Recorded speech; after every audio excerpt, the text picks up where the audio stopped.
In this video, we will discuss an overview of the survey database functionality. If you'd like to follow along with this video, please open the file surveydatabaseoverview.dwg located in the training folder as discussed in the Working with this Dataset video. The survey database contains all survey-related data and is managed in the Survey tab of the Civil 3D toolspace. As data is imported from data collected in the field or manually entered, it is placed in the survey database. Depending on the survey user settings, this data may also be inserted into the current Civil 3D drawing or may subsequently be inserted into any Civil 3D drawing. So let's first talk about survey user settings. These are located right here, and if you click on them, this will open up the survey user settings dialog box. The survey user settings point to the different locations of where you have files and defaults related to the survey database functionality. It also controls how graphics are inserted into the file and if they should be inserted into the file as you are importing survey data. So if you look here, you have things like the survey database default, the equipment default database, the line work processing default, where your figures should be stored, and so on. If you'd like to export these out to a totally separate file that you could then import, you can click the export and then navigate to a folder, and you would then have this to then import for other users. And of course, here's the import option. Survey databases also store settings that pertain specifically to the survey project, such as the project's coordinate zone, distance unit, angle units, and direction type.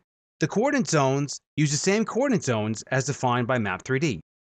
However, as we previously discussed, you can set a drawing's coordinate zones in the drawing settings right here. That said, you can also store coordinate systems inside an actual survey database, and it can be different, so be aware of that. What's kind of cool about that is that it'll actually do transformations for you on the fly as you bring in data if the coordinate zones are different. However, if you do not want coordinate zone transformation, then this would be, of course, a bad thing. Let's go ahead and right-click on this conventional survey and choose Open for Edit. To access a survey database's settings, simply right-click on it and choose Edit Survey Database Settings.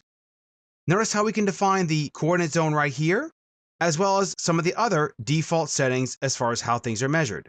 Again, this is used whenever you start editing your survey data. Note that if these settings are common for all your survey databases, you can also export and import these settings as well.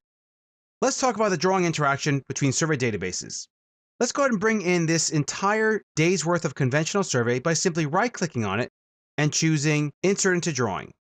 This is a conventional survey, so it brings in the network, which are the setup locations and the side shots and observations and so on, as well as all the line work. Look how cool this is. We'll discuss figure prefixes and line work and how you can automate this when bringing in data into the drawing in a future video.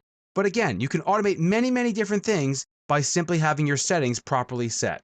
Notice the different collections, as mentioned before, and let's say you wanted to actually edit this network.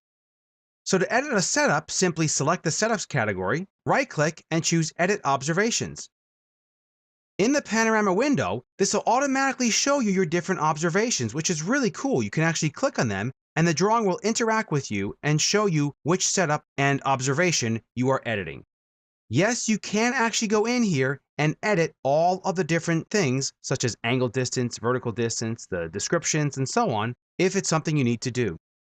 One thing to mention as far as making edits to the survey database, as long as you have this turned on, you can look at the logging that will occur as you make edits. To view the logging, simply right-click on the survey database and choose Display Change Report. This will open up in your default browser and tell you everything that you have done to this survey database.